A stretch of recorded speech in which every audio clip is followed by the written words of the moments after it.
어머. 벌써 9번째 챕터라니 거의 반이나 왔어요. 제가 요즘 아직도 마이크에 익숙해지는 과정이라서 조금 먹먹하게 들릴까 걱정이 되는데, 네, 그렇지 않기를 바라면서 바로 들어가 볼게요. 114쪽부터 116쪽까지. 114쪽. In terms of 지난 챕터에서 배웠죠? 기억나시나요? 기억이 잘 안 나시면 예문을 읽으면서 상기시켜 볼게요. The impression you make tomorrow will decide exactly what I can get you in terms of sponsors. 이제 좀 기억이 나시나요?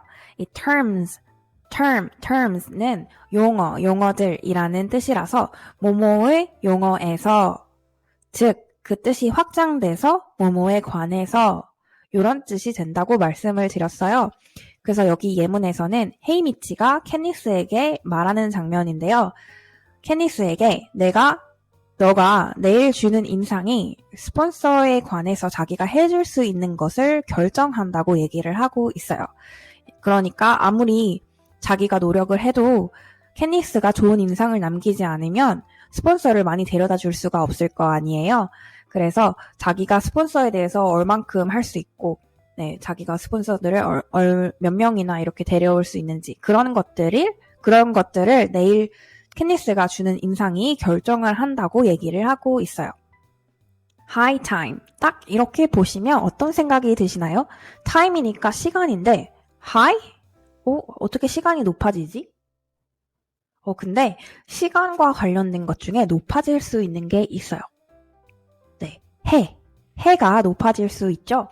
그래서 들어보셨나 모르겠는데 정오에는 해가 가장 높은 곳에 떠 있잖아요. 그래서 그거를 high noon이라고 합니다. noon, 그 afternoon 할 때 그 afternoon이 정오, after, 정오가 지나서니까 afternoon이잖아요. 그 noon이 정오라서 high noon. 그래서 high time도 high noon하고 비슷한 표현입니다. 그래서 예전에 이제 농부들이 이 정오를 기점으로 이렇게 스케줄을 이렇게 나누고는 했나 봐요. 약간 기점 느낌으로. 네, 그래서 이 high time 하면 제가 지금 뜻을 알려드릴까 했는데 생각해보니까 문맥을 읽으면서 여러분이 한번 유추해보는 게 더 좋을 것 같아서 네, 바로 예문으로 넘어가 볼게요. It's high time you left for school. 어떤 생각 드세요? 이 사람이 지금 늦었어. 학교 갈 시간이 늦은 거야. 아침에 엄마가 학교 가는 학생 깨울 때 뭐라 그러죠? 해가 중천에 떴어. 이렇게 이렇게 깨우지 않나요? 해가 중천에 떴으니까 지금 늦었어. 일어나. 이러죠? 그래서 그게 이제 이 하이 타임입니다. 이 해가 중천에 떠 있으니까 즉 그 말이 무슨 말일까요? 이거 당장 해야 돼. 늦었어. 이런 말이겠죠? 그래서 너가 이거 학교 가기 늦었어. 학교 빨리 가야 돼. 이런 말이 됩니다. 예문을 한 개 더 봐볼게요. It's high time you got that car repaired. 이것도 이 사람이 차를 고쳐야 되는데 안 고치는 거야. 그래서 얘기를 해주는 거죠. 지금 차 고치기 늦었으니까 빨리 고쳐. 빨리 지금 가서 고쳐. 너무 늦었어. 네, 이런 말을 하고 있는 겁니다. 예전에 이런 얘기하면 너무 막 시대가 나오나요? 나이가 나오나요? 예전에 무한도전에서 박명수 씨가 늦었다고 생각할 때가 진짜 늦었으니까 빨리 하라는 그런 명언을 남긴 적이 있죠. 네, 그런 느낌의 말입니다. 늦었으니까 빨리 가서 해라. 네. high time은 그냥 time으로 바꿔서 쓸 수도 있어요. It's time you left for school. It's time you got the car repaired. 대신 이제 네, 그러니까 it's time 지금이 뭐뭐 할 순간이야 이런 느낌으로 it's time 이렇게 쓰는 거죠. 대신 이 high time의 high를 빼고 그냥 time만 쓰게 되면 그 조금 더 절박하거나 긴급한 그런 뉘앙스가 사라집니다. 그래서 high time은 늦은 거예요. 뭔가를 하기에 이미 늦었어요. 그러니까 학교에 가야 되는데 해가 중천에 떴으면 이미 늦었잖아요. 네, 뭔가를 하기에 너무 늦었다는 의미라서 이렇게 얘기를 할 때는 그냥 늦었다고 얘기하는 걸 수도 있겠지만 지금 너무 늦었으니까 빨리 하라는 그런 의미도 담겨 있게 되는 거죠. 이 두 문장을 잘 보시면 뭔가 좀 눈에 띄는 점이 있을 거예요. 네, 그 뒷 문장에 보시면 다 과거형으로 쓰였죠, 동사가. 눈에 띄시나요? 네, 이거는 이런 일이 이미 일어났었어야 했으니까 과거형으로 쓰는 겁니다. 무슨 말인지 아시겠나요? 네, 그래서 이렇게 과거형으로 쓰더라도 지금 있는 일이나 미래에 있는 일을 얘기를 하는 거죠. 지금 있는 일이라는 의미는 지금 하기에 늦었다고 얘기를 하고 있으니까 지금인 거고, 미래는 지금 늦었으니까 빨리 해 라는 의미는 이거 해야 해. 즉 그 행위는 미래에 일어나니까 미래의 일이 되는 거죠. 네, 너무 이렇게 말하면 어려우실 수 있으니까 그냥 이런 일이 일어났었어야 했으니까 벌써 그냥 그래서 과거형으로 쓴다. 이렇게 그냥 이해하셔도 될 것 같아요. 본문에는 어떻게 나왔는지 봐볼게요. Obviously, whatever thin connection we'd foolishly formed has been severed in high time. 피타와 캐니스가 친구처럼 보이게 그런 행동들을 했었죠. 관중들 앞에서. 근데 캐니스가 계속 그것에 대해서 바보 같은 행동이라고 생각을 했었어요. 그래서 여기에 foolishly 라고 붙인 거죠. 그래서 그런 이제 얇은 깊지 않으니까 여기서 thin connection이라고 쓴 거예요. 그런 관계가 생성이 됐는데 그 관계가 피타의 트레이닝을 따로 받겠다는 결정에 의해서 이제 그 관계가 끊어진 거죠. 그렇게 캐니스는 생각을 한 거예요. 네, 그리고 high time, 즉 about time, 그럴 때도 됐지. 이미 그렇게 끊어졌어야지. 무슨 말인지 아시겠나요? 네, 이미 그렇게 끊어지고도 남았어야지. 처음부터 그런 게 없었어야지. 뭐 그런 뉘앙스가 들어가 있는 거죠. 여기서 high time 이렇게 얘기할 때. 네, 이 표현 너무 익숙하죠? couldn't help ing, cannot help ing. 네, 영어 학교 다닐 때 영어 선생님들이 cannot help ing는 뭐뭐 하지 않을 수 없다라고 정말 귀가 따갑도록 뇌에 각인을 해주신 그런 표현입니다. 네, 근데 제가 요즘은 영어를 읽을 때 그렇게 해석을 하면서 읽지 않지만 저도 영어를 못했던 시절이 있을 거 아니에요? 네, 그 시절에 대입을 해석을 해보면 뭐뭐 하지 않을 수 없다 이렇게 이해하면 저는 너무 헷갈리더라고요. 그래서 제가 고안해낸 방법이 있어요. 그 방법을 예문을 보면서 설명을 해드릴게요. 네, 제가 생각했던 방법은 어차피 여기에 help가 있잖아요. 그래서 도움이라는 그 뜻과 연관을 지어서 뒤에 하는 걸 그러니까 뒤에 하는 걸 막는 걸 도울 수 없다. 이렇게 이해를 했어요. 그래서 뒤에가 지금 스마일링이니까 웃지 않는 걸 도울 수 없는 거예요. 즉 웃는 거죠. 네, 이게 지금 이해가 잘 안 가시면 다른 방법을 설명을 해드릴게요. 지금 생각해보면 이 방법이 더 나은 것 같기도 해요. 네, 이 help를 resist로 바꿔보세요. resist는 뭔가에 저항하는 거거든요. 그래서 웃는 것을 저항할 수 없었대요. 그러니까 엄청 웃은 거죠. 그쵸? 그래서 헷갈리시면 제가 말씀드린 방법처럼 뒤에 하는 거를 안 하는 걸 도울 수 없다고 이해를 하시거나 help가 있으니까 아니면 그냥 simply help를 resist, 저항하다로 바꿔서 smiling 하는 걸 저항할 수 없었다. 이렇게 이해하셔도 됩니다. 그래서 그녀를 볼 때 나는 웃는 것을 저항할 수 없다. 그러니까 그녀를 봤을 때 나는 웃는다. 네, 그런 뜻입니다. 그래서 책에서는 그 피타에 관한 얘기를 하면서 이 표현이 나왔는데요. 이 위에서는 피타가 자기를 위해서 이제까지 했던 일들을 막 나열을 하고 있어요. 그 맞을 위기를 감수하면서 자기한테 빵을 줬던 내용, 아니면 마차에서 자기를 이렇게 떨어지거나 흔들리지 않게 잡아준 내용, 아니면 그 에이박스 여자아이 안다고 했을 때 그 커버를 친다고 하죠. 피타가 커버를 쳐줬죠. 그 얘기까지 하고, 또 헤이미치가 그 캐니스가 헌팅 잘한다고 활 잘 쏘고 그런다고 그런 말 해줬잖아요. 네, 그런 것에 대해서도 얘기를 하고 있어요. 그러면서 Was there some part of me that couldn't help trusting him? 이렇게 얘기를 합니다. 여기서도 이 믿는 것을 믿지 않는 걸 도울 수 없었다. 이렇게 이해를 하시거나 아니면 뒤에 거를 resist, 저항할 수 없었다. 네, couldn't resist trusting him. 네, 그래서 결국은 믿었다는 소리입니다. 그러니까 잘 모르시겠으면요. 이 couldn't help가 ing 나오고 잘 모르시겠으면 그냥 이 couldn't help를 그냥 떼버리고 뒤에 거로 해석을 하시면 돼요. 그래서 was there some part of me trusting him? 그냥 이렇게 네, 내용으로 이해하시면 되니까 네, was there some part of me? 어떤 부분에 그 사람을 피터를 믿는 그런 내 part of me가 있었나? 예, 요렇게 얘기를 하는 장면입니다. favor. 예전에 배웠었는데, 네, 제가 또 즐거운 이유는 favor가 여러 가지 의미로 쓰일 수 있기 때문입니다. 첫 번째 문장, Can you do me a favor?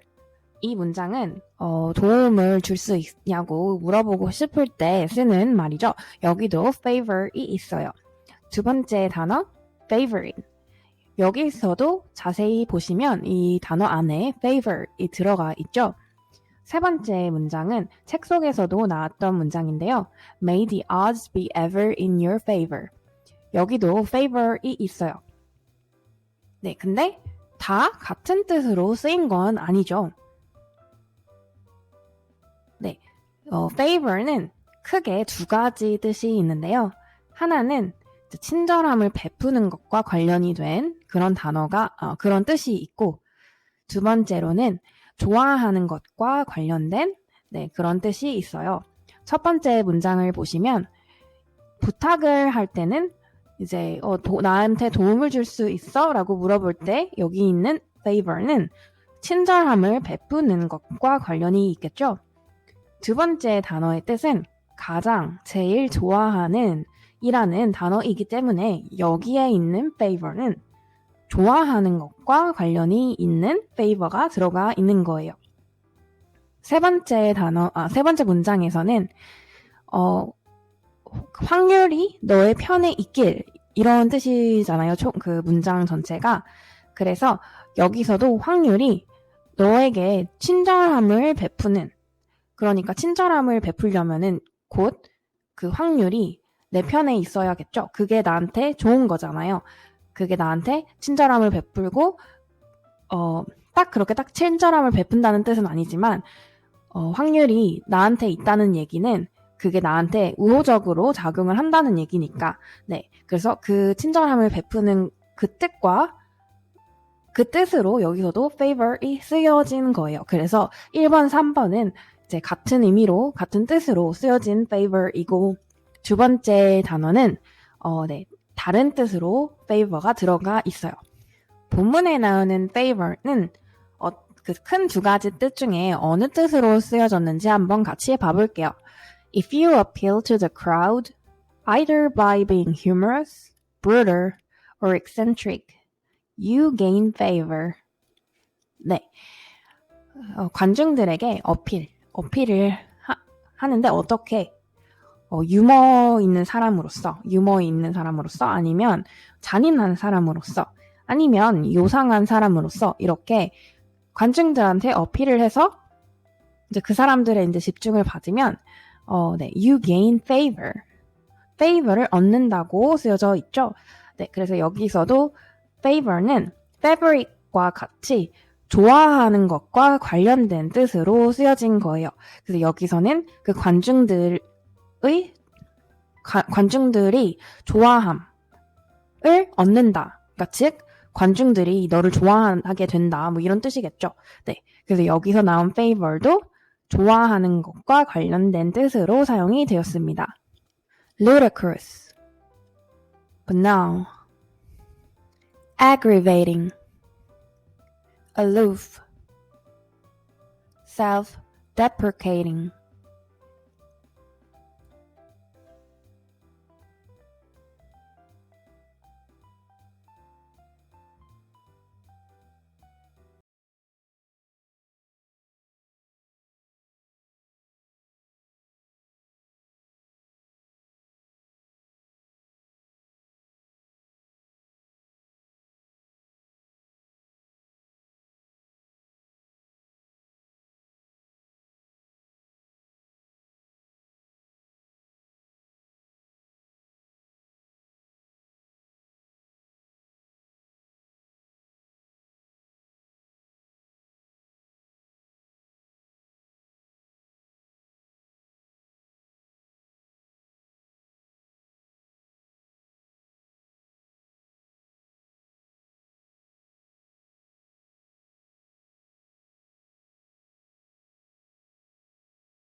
자, 이제 두 번째 파트 가봅시다. 117쪽부터 124쪽까지. In a fashion이라고 하면 in a way라고 생각하시면 돼요. 그래서 이런 느낌으로, 이런 방법으로, 네, 대신에 in a fashion이라고 하면 조금 완벽하지 않은 그런 느낌을 줍니다. 캔니스가 헤이미 좋아하는 그 코칭 시간에 인터뷰 데뷔 시간을 가져요. 그래서 헤이미치가 질문들을 캔니스한테 하는데 그 질문들에 대해서 I try to answer his questions in a winning fashion. 매력적인 방법으로 대답을 하려고 노력한다 라고 말을 하고 있어요. 대신 여기서 아까 말씀드렸던 것처럼 약간 좀 완벽하지 않게 어설프게 그게 이제 대답을 했다고 여기서 그런 추가적인 의미를 생각해 볼 수 있어요. engulf. 이번에는 단어를 가져와 봤는데요. 네, 이 단어는 이렇게 쪼개 볼 수 있어요. en과 gulf. en은 make라는 뜻이 있습니다. 그래서 이 engulf라는 단어는 사실 gulf를 만들다 라는 뜻을 가지고 있는 단어예요. 네, gulf가 뭐길래, 네, 이 사진에 보시는 것처럼 해안이 육지 안으로 들어온 부분이 gulf입니다. 그래서 사진에서도, 지도에서도 Gulf of Mexico라고 써있죠? 네, 멕시코만. 그리고 혹시 걸프 전쟁이라고 들어보셨나요? 그 걸프 전쟁도 이 걸프가 똑같은 걸프입니다. 그래서 영어로는 Gulf War이라고 불리는데요. 그 중동에서 일어난 전쟁이죠. 그 전쟁이 왜 그렇게 불리냐 하면 일어난 장소가 페르시안 걸프라고 불리는 페르시안만에서 일어났기 때문이에요. 그래서 걸프는 이렇게 한국어로는 만이라고 하죠. 해안이 육지로 들어온 부분, 네, 그 부분이 걸프입니다. 그래서 다시 단어로 돌아와서 engulf, 걸프를 만들다 라는 뜻인데 사진을 가만히 잘 보실게요. 이 걸프를 무슨 걸프를 만들다? 네, 잘 보면 이 바다를 감싸고 있는 게 보이시나요? 이 만이 곧 보면 그 육지가 바다를 에워싸고 있는 그런 모습이잖아요. 그래서 engulf라는 단어는 에워싸다 라는 뜻을 가지고 있는 단어입니다. 본문을 볼게요. The slightest movement gives the impression I'm engulfed in tongues of fire. 캔니스가 드레스를 입고 있는데 꼭 불꽃처럼 보이는 그런 드레스를 입고 있어요. 그래서 캔니스가 아주 조그만하게 움직이는 그런 조그만한 움직임이 이 불꽃이 이렇게 올라올 때요. 뾰족뾰족하게 위에 올라오는 거를 꼭 혀 같다고 표현을 한 거예요. 여기서는. 그래서 그 불의 혀들로 에워싸진 그런 인상을 준다라고 얘기를 하고 있어요. tune in. 네, 여기서 이 tune이라는 단어를 혹시 들어보셨나요? 튜닝 한다고 하죠. 예를 들어서 뭔가 음악을 하는 악기를 다루는 사람들이 기타나 이렇게 현악기 조절을 해야 하잖아요. 그것도 튜닝이라고 하죠. 여기서 이 튜는 그렇게 약간 이렇게 조절해서 맞추는 걸 얘기하는 단어예요. 튜인이라고 하면 예전에는 아주 오래전에는 TV나 라디오를 들을 때 주파수를 이렇게 맞추려고 막 조절을 했죠. 네, 그 조절을 하다라는 그런 의미를 가지고 있는데 그게 이제 확장이 돼서 TV를 시청하다, 라디오를 듣다 이런 뜻이 됩니다. 그래서 들어보셨는지 모르겠는데 TV를 보다 보면 채널 고정하세요. 한국어로는 이렇게 하는 걸 영어로는 stay tuned 라고 하는데요. 거기서 나오는 이 tune도 같은 의미입니다. 예전에는 그렇게 주파수를 맞추면서 TV를 봤었으니까 지금은 그렇게 주파수를 맞추지 않더라도 그 의미가 이제 계속 이어져서 시청하다라는 의미가 된 거죠. 그러니까 채널 고정하세요. Stay tuned. At homes and community halls around the country, every television set is turned on.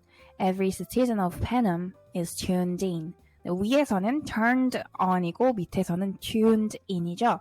위에서 그 홈즈와 커뮤니티 홀즈에 있는 모든 텔레비전이 전원이 켜져 있다.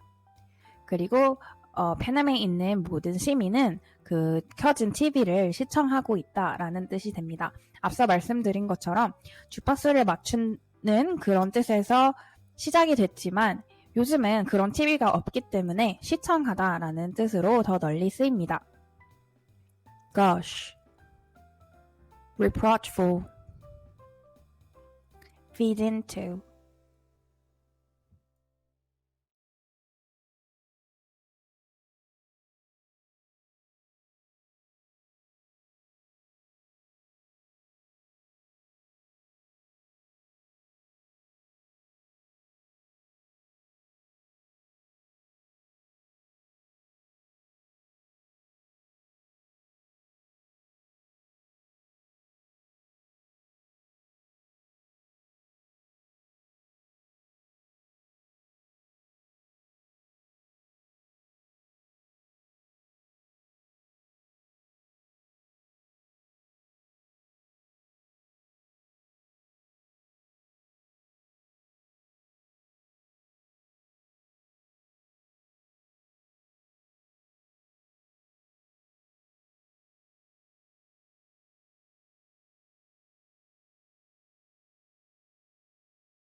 129쪽부터 130쪽까지. 이번 챕터는 양이 좀 많죠?